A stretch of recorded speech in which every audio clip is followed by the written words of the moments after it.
یہ بزم عزائے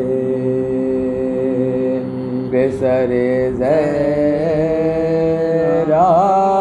ہے، یہ بزم عزائے بے سر زہرا ہے،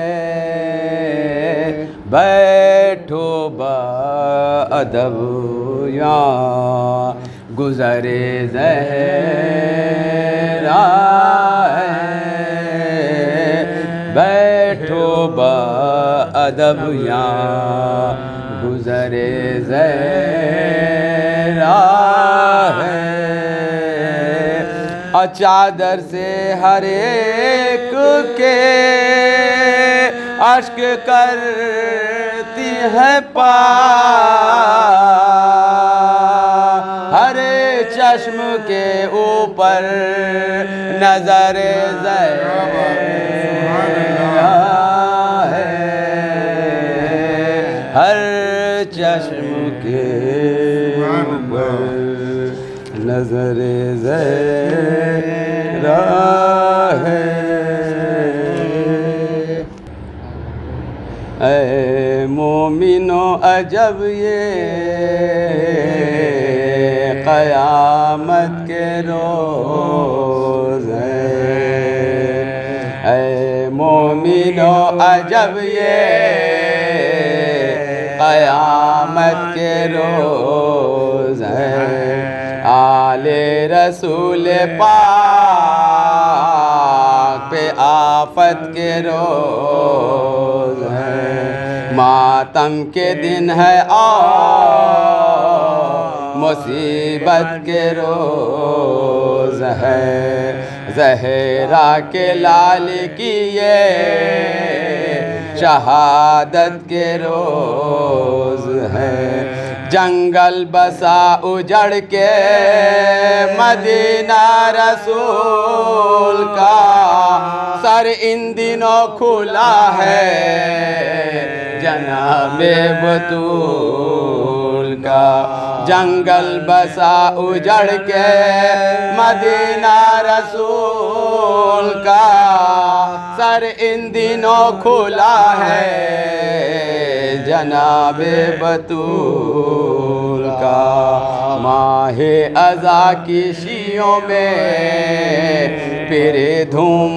دھام ہے، منبر علم زری کا بھی اہتمام ہے، ہر ایک امام باڑا بکا کا مقام ہے، مہماں غم حسین علیہ السلام ہے، ہر جا شریک بزم میں ہونے کے واسطے بنت رسول آتی ہیں، رونے کے واسطے ہر جا شریک بزم میں ہونے کے واسطے بنت رسول آتی ہیں، رونے کے واسطے، شیعوں سروں کو پیٹو کے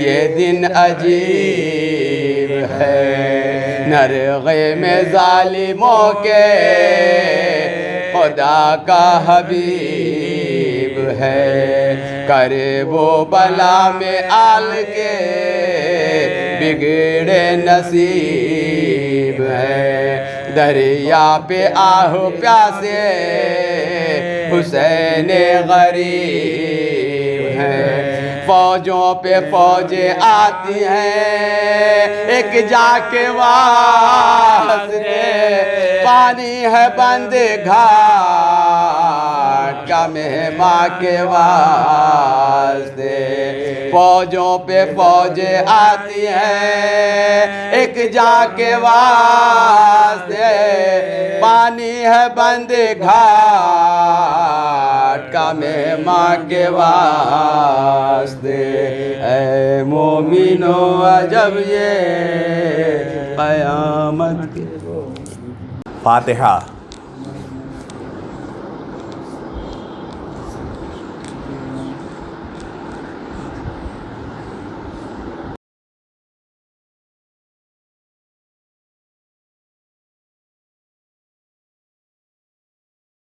اعوذ باللہ السمیع العلیم من الشیطان اللعین الرجیم،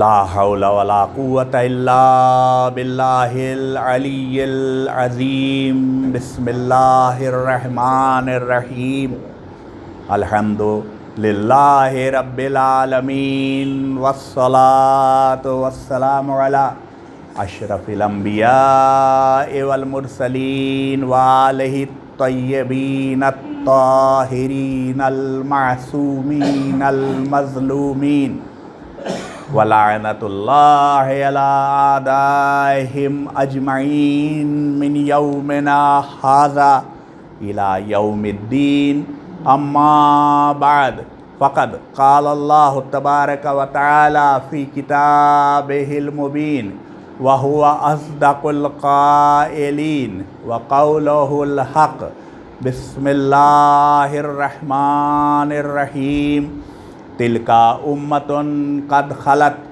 لَهَا مَا كَسَبَتْ وَلَكُمْ مَا كَسَبْتُمْ وَلَا تُسْأَلُونَ عَمَّا كَانُوا يَعْمَلُونَ۔ صلوات۔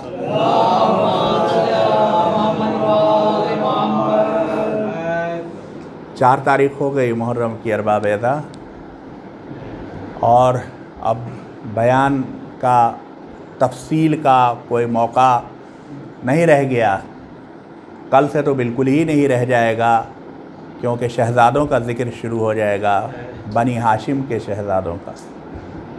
بنی ہاشم کے شہزادے تو ہم بہت پھیلا کے کہہ دیتے ہیں بات کو کہ بنی ہاشم کے شہزادے، جتنے افراد بنی ہاشم کے شہید ہوئے کربلا میں، وہ صرف بنی ابو طالب تھے اور کوئی نہیں تھا۔ صلوات بھیجیں محمد و آل محمد۔ صرف حضرت ابو طالب کے خون سے لال ہے تاریخ اسلام، سرخرو ہے، صرف ابو طالب نے وہ خون دیا ہے کہ جس کا غازہ لے کے سرخرو ہو کے اسلام کا پیغام شاید روز محشر اللہ کے سامنے حاضر ہوگا۔ صلوات بھیجیں محمد و آل محمد پر۔ کل سے شہزادوں کا ذکر شروع ہو جائے گا، اور ہم نے روایتاً مخصوص کر رکھا ہے کہ فلاں تاریخ فلاں سے، فلاں تاریخ فلاں سے۔ کل یہ ذکر ہو رہا تھا اور بالکل درست بات ہے، 72 شہداء کربلا کے، ان کے علاوہ کوفے کے شہداء، حضرت مسلم، حضرت ہانی وغیرہ، ان سب کے ذکر کے لیے ظاہر ہے اگر الگ الگ کرنے کی کوشش کی جائے تو یہ دن بالکل ناکافی ہیں۔ اگر ہم دن تقسیم کرنے کی کوشش کریں کہ فلاں دن میں ایک شہید کا ذکر کریں گے، فلاں دن میں دوسرے شہید کا ذکر کریں گے، ہم کہاں سے کر سکتے ہیں؟ ہم بے بذات ہیں۔ صلوات بھیجیں آپ محمد و آل محمد پر۔ اس لیے ہم اس بات کو سمجھتے ہیں کہ دست بستہ سلام عرض کرتے ہوئے تمام شہداء کی خدمت میں، اور یہ کہتے ہوئے زیارت کے فکرے دہراتے ہوئے کہ میرے ماں باپ بھی آپ کے اوپر قربان ہو جائیں، میرے ماں باپ بھی آپ سب کے اوپر قربان ہو جائیں۔ آپ میں سے ہر ایک نے وہ عظیم کارنامہ انجام دیا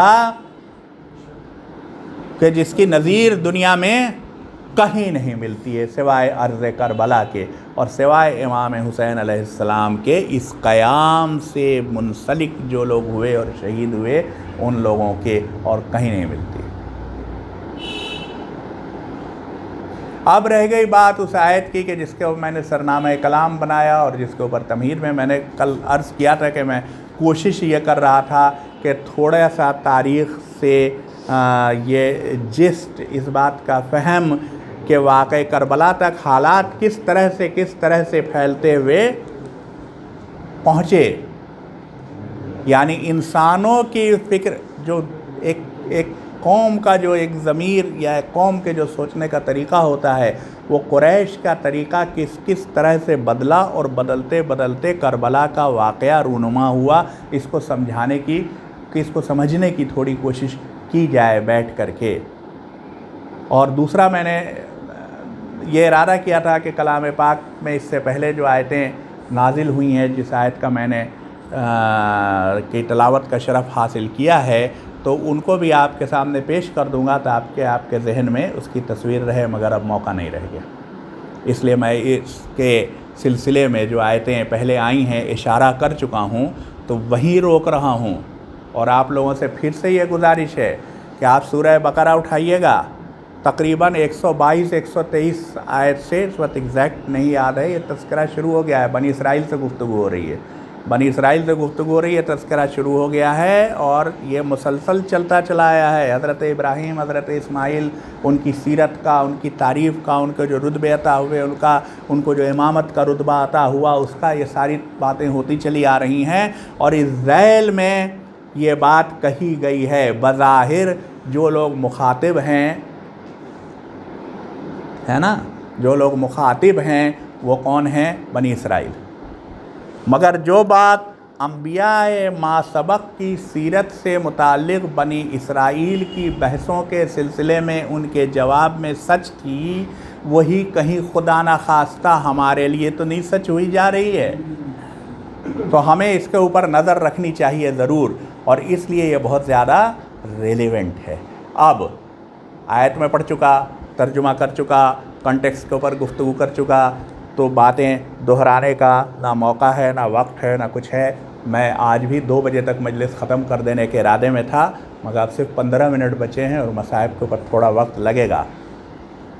2 بجے تک ختم کرنے کی وجہ یہ ہے کہ جیسا کہ اعلان ہوا ہے، شاید منع بھائی کی طرف کی مجلس ہے 2 بجے، تو ٹھیک ہے 2 بجے نہیں شروع ہوگی، وقت ہو جائے گا، اس میں 2:30 بجے ہوگی، 2:45 سب ہوتے ہوتے ہو جائے گا، لیکن پھر بھی میں جلدی سے جلدی کوشش کروں گا کہ جو لوگ جانا چاہتے ہیں ان کے جانے میں میں حارج نہ ہو جاؤں۔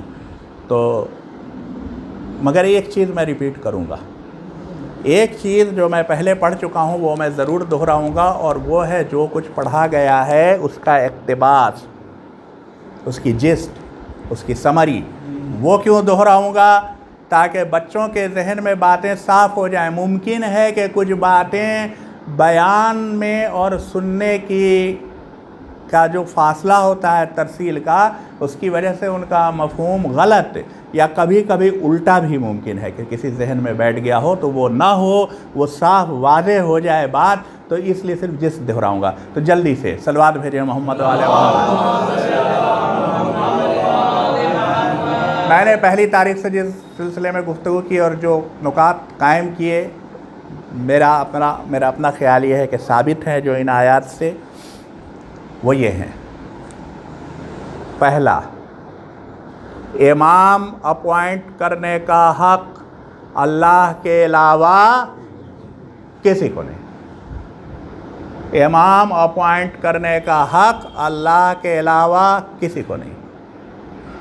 دوسرا، امام بن جانا یوں ہی نہیں ممکن ہے، ابراہیم خلیل کے ایسے جلیل القدر نبی کو بھی، خلیل کو بھی امامت کا عہدہ تب دیا گیا جب کہا گیا کہ ابراہیم ہم نے تمہارے امتحان لیے اور تم ان میں کامیاب ہو گئے۔ صلوات بھیجیں محمد علیہ۔ تو امام کو امام بننے سے پہلے امتحان پاس کرنے ہوتے ہیں۔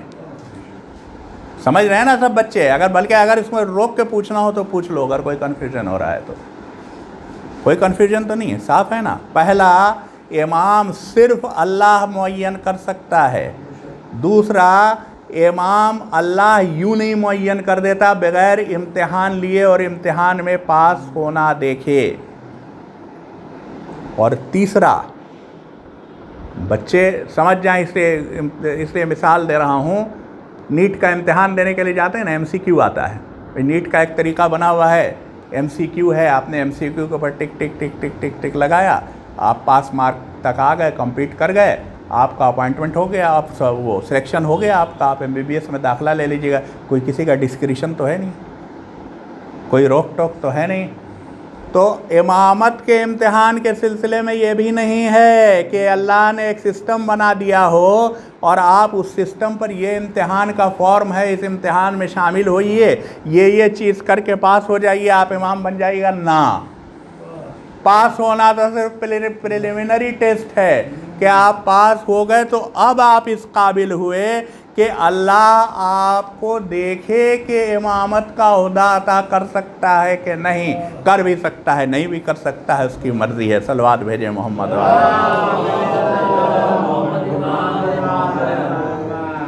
اگلا نقطہ کہ یہ عہدہ اتنا ہی اہم تھا کہ ابراہیم عہدہ ملتے ہی خوشی میں ابراہیم نے کہا کہ یہی عہدہ میری اولاد کو بھی عطا کر دیجیے.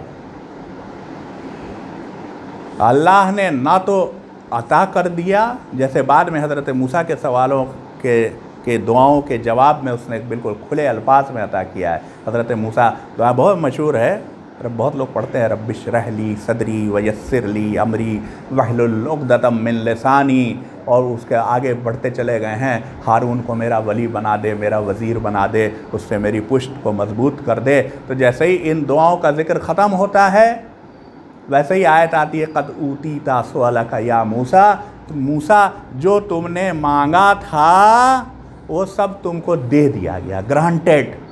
سمپل بات, آپ کی پٹیشن گئی, اس پر لکھ دیا گیا گرانٹیڈ, جو کچھ دیا تھا. ارے بھائی ابراہیم بہت جلیل القدر نبی تھے, کیوں نہیں کہا آپ نے گرانٹیڈ؟ نہیں کہا ہے قرآن, نا نہیں کہا گرانٹیڈ.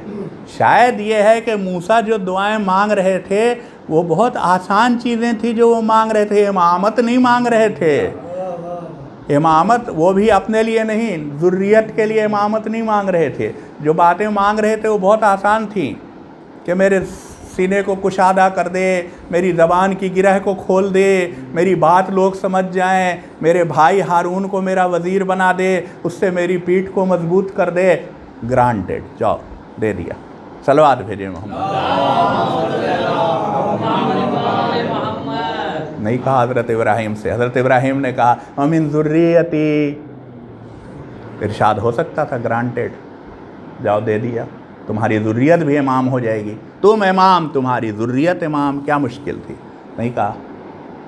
اچھا, اس سے پہلے ایک بار حضرت نوح کو اور ایک بار حضرت ابراہیم کو بھی, دونوں کی دعاؤں کو اتنے جلیل القدر انبیاء کی صاف ڈکلائن کیا جا چکا ہے.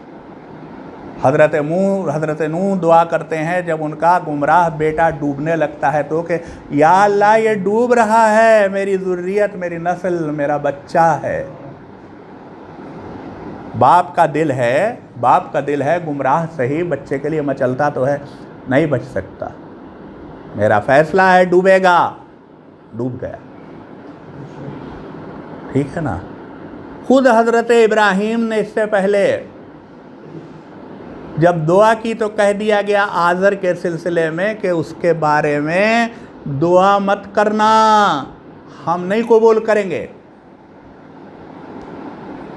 جو چچا تھا حضرت ابراہیم کا, عام طور پر اس کو اب کہہ دیا جاتا ہے, اس لیے کہ دستور کے مطابق چونکہ اس نے پالا تھا تو اس کے بارے میں جب حضرت ابراہیم نے اپنے جو رحمت نبی کے دل میں ہوتی ہے اس کی وجہ سے دعا کی کہ اس کو بھی نہیں قبول کریں گے. تو اگر ایسے ہی کوئی معاملہ تھا تو کہہ دیا ہوتا نہ, تم نے امتحان پاس کیا ہے, تمہاری ذریت کو کہے کے لیے دے دیں امامت. یہ بھی نہیں کہا. دوسری ہی ایک بات کہہ دیا کہ میرا دیا ہوا یہ عہدہ ظالموں تک نہیں پہنچے گا. صلوات بھیجیں محمد والے محمد پر. یعنی تمہاری ذریت میں ہم امامت قائم رکھیں گے, مگر تمہاری ذریت میں دنیا کا بدترین ظالم بھی پیدا ہوگا, یہ ہم جانتے ہیں. تو جو لوگ ظلم کر رہے ہوں گے ان کو ہم تھوڑی امامت دے دیں گے, نہیں ملے گی. تو ایک اصول یہ قائم ہوا کہ اگر شک ہونے لگے کہ یہ امام ہے کہ نہیں, کہیں پر یا لوگ ہلہ کر رہے ہوں کہ امام فلاں امام, تو ذرا غور سے دیکھیے گا کہ کہیں ظلم کا شائبہ تو نہیں ہے کیا. اگر ہے تو ڈسکوالیفائڈ ہے,